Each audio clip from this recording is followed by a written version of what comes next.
With the long-awaited return of SQUATS, reimagined as the Leagues of Votann, we have been given a slew of brand new lore to pick our way through.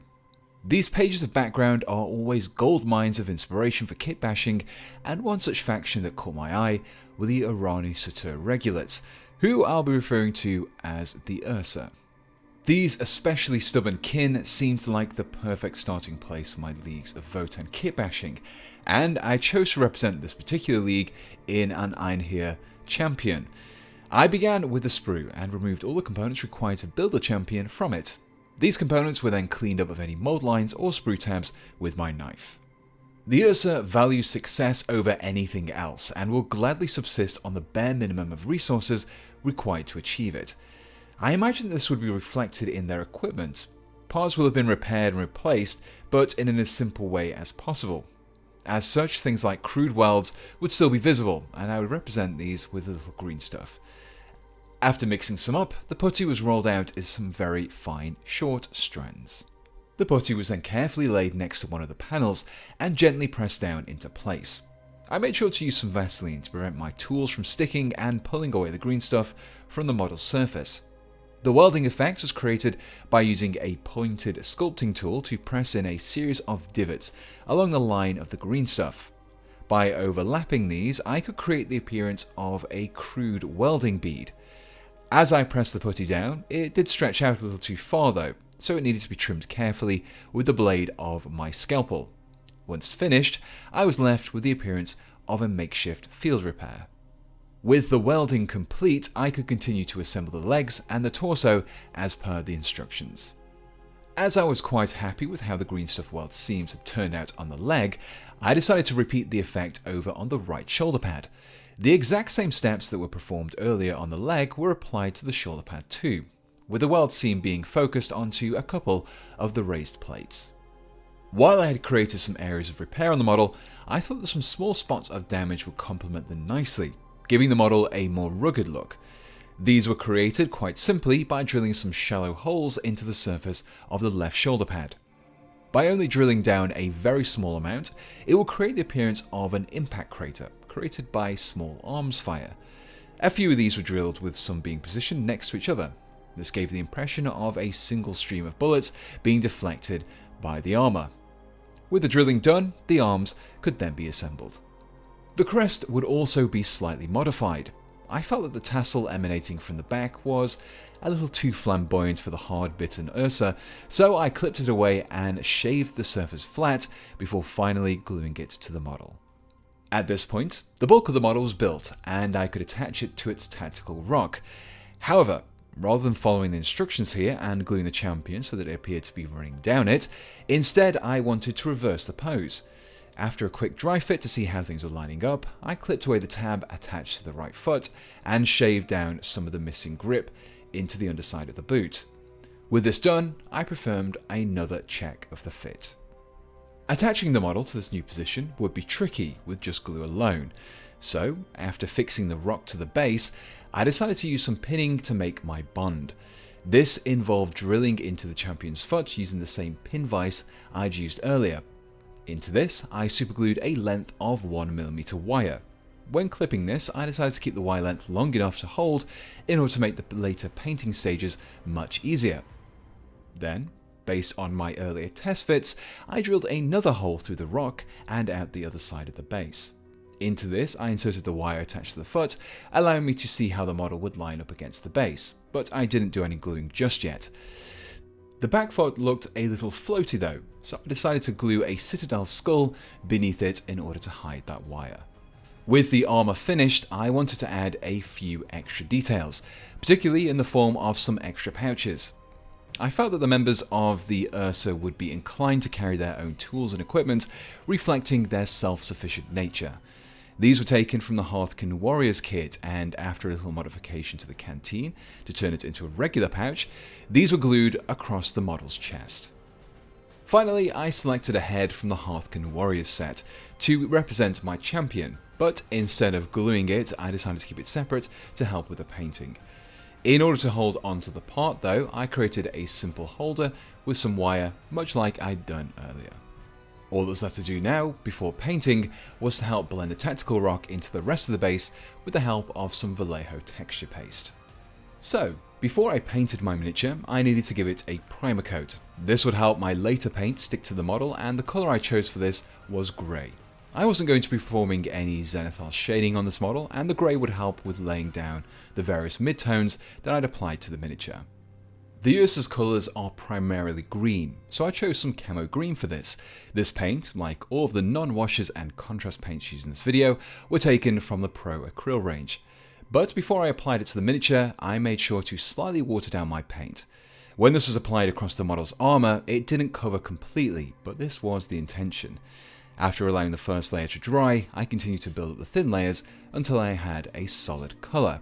This process may take a little longer, but will leave you with a much smoother finish than applying your paint straight from the pot, and it's a technique that I'll be repeating across all of my base coats. For the areas that weren't armor plate or metallic, I chose to use some dark neutral grey.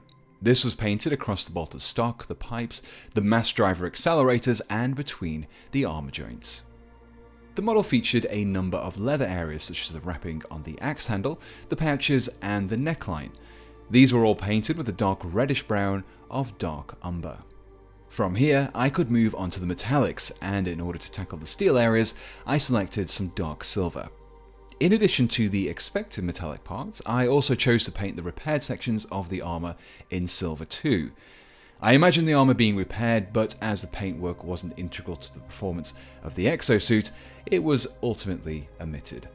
Finally, some bronze was used to paint any of the decorative parts of the model, which mainly included the inlaid runework as well as the ram's head on the crest. With this step completed, I made sure to refresh my paint water to prevent cross-contamination of metal flakes. With the base coats completed, I could turn my attention to some of the decals. Now I have covered the application of these in more details in previous videos, but the basic gist is this. Start by applying some gloss varnish to the area you want to apply your transfers to. This will help to smooth out the surface and prevent ghosting. Cut out and soak your desired decals for about a minute or until they are coming away from their backing. Use a damp brush to gently remove the transfer from its backing paper and position it in the desired location. After the decal is dried, apply a couple of layers of microsol. This will soften the decal and allow it to conform better to the surfaces that it has been applied to, giving it the impression of being painted on. Finally, more gloss varnish can be applied to seal the decal in place. I chose to paint the whole model with gloss varnish however, as I intended to apply some washes and this smoother surface would help them to flow into the recesses more easily. When you finish your base coats, models can often look flat and lacking in detail. One way of bringing these back is with washes that settle into the recesses and darken them down. This creates the appearance of shading and helps to add a little contrast between the various colours. The first wash that I applied was Athonian Camoshade. This was painted across all of the green armour. Some Agrax Earthshade was then used across all of the bronze and leather areas of the model, before finally applying Nuln Oil over the steel. Once these washes had dried, the details were starting to look a little more prominent. But they could be pushed even further by applying some edge highlights. These highlights are created by applying a lighter version of your base coat to just the hard edges of your model, helping them to better stand out against the surfaces. You can use regular paints for these, but I often like to mix some pale yellow into my original base coat, Camo Green in this case, in varying amounts in order to create a steadily lightening highlight. The darkest of these highlights is usually applied across all the edges. These are much more subtle and help to create definition in more of the shaded areas. The lighter mixtures are instead focused onto things like rivets, corners, and the edges that sit towards the top of the model. I also chose to use this lightest mixture to add some surface scratches into the armour, helping to feed into that damage that I'd applied earlier on. This highlighting was then repeated on the dark grey areas with a mixture of dark neutral grey and pale yellow. For the leather, I chose to use some burnt sienna for my first highlight in order to take advantage of its slightly more intense reddish hue, before adding a little pale yellow into it in order to create my extreme highlight. The edges of the steel areas were picked out with some fine lines of silver, and light bronze was used to pick out the details in those decorative areas. Once again, I replaced my paint water after this step. With the armor completed, I could move onto the exposed head. To paint the skin, I began with a glaze of pale pink. Glazes are essentially heavily thinned down paint. You can use glaze mediums or water for this thinning, whatever is your preference. By applying these very thin layers, allowing them to dry and then repeating, you can create some really subtle transitions and changes in your surface colours. For the base layer, I applied a few layers of pale pink to create the lightest points. Into the more recessed areas of the face, I steadily applied a few glazes of shadow flesh. By covering larger areas in my first application and steadily reducing the area of coverage in subsequent applications, I could help to create some smooth transitions between the darker and lighter points of the face. Into my shadow flesh glaze, I mixed in a little mahogany in order to darken it down ever so slightly. This paint was applied only into the deepest recesses. At this point, I had completed the shading on the face, but the skin tone was looking a little flat. To remedy this, I took some Blood Angel's Red contrast paint and reduced its intensity with some medium. This was then applied across the nose, cheeks and lips. As I intended to situate my champion in a cold environment, I felt that having a ruddy face would reflect the low temperatures nicely. Similarly, some thinned down Volupus Pink was used to apply a fine scar across one eye, the nose and the left cheek, once again reflecting that rugged look that I've created elsewhere on the model. I imagined that to achieve a champion status would require years of service, and so choose to give my model greying hair. I began with a base coat of bright neutral grey, before applying a light wash of Nuln Oil, and finishing up with some highlights. First of all using bright neutral grey, followed by some finer highlights of bold titanium white. One area that I hadn't tackled yet was the axe, and I wanted to give its blade a frozen effect. I've already made a guide on this effect, but I approached this particular weapon in a slightly different way. I started off by giving the axe's blade a base coat of bright neutral grey. The edges were then highlighted with bold titanium white. Over the top of this, some Pylar Glacier contrast paint was applied. This gave the blade that subtle blue tone that was perfect for representing the ice. All that was left to do then was to use some bold titanium white once again, but this time as an extreme highlight. The model was very nearly completed, and it was just the base that needed to be tackled. I started by applying some dark warm grey to all of the rocks. The skull was base coated with dark golden brown, before washing everything with some Agrax Earthshade to help bring out that rich texture. To pick out the raised details, I created a mixture of dark warm grey and pale yellow, and dry brushed this over the rocks. By using a light brush strokes and only small amounts of paint within my bristles, I could pick out just those hard edges. The skull was then highlighted with a mixture of dark golden brown and pale yellow. In order to clean up the rim of the base, I chose to apply a layer of coal black, which completed the painting. All that was left to do now was to clip down and remove the wires and glue the head and base to the rest of the body. Just make sure that you scrape away any paint from the contact points to ensure a stronger bond. The whole model was then given a coat of matte varnish to remove that glossiness created by the earlier varnish and also to help protect the paintwork. The finishing touches were the application of a few tufts of grass to the base alongside some Valhallan blizzard to build up some patches of snow. And with that, the model was completed.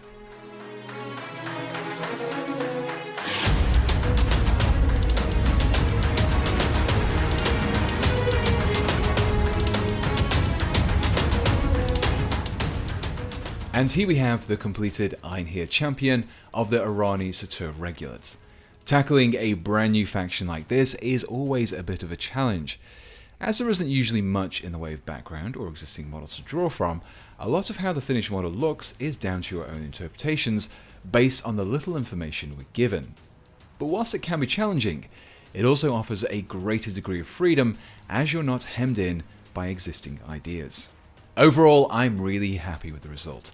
The changes are subtle, but they still help to represent the personality and trait of the faction, all the while helping them to stand out against the others.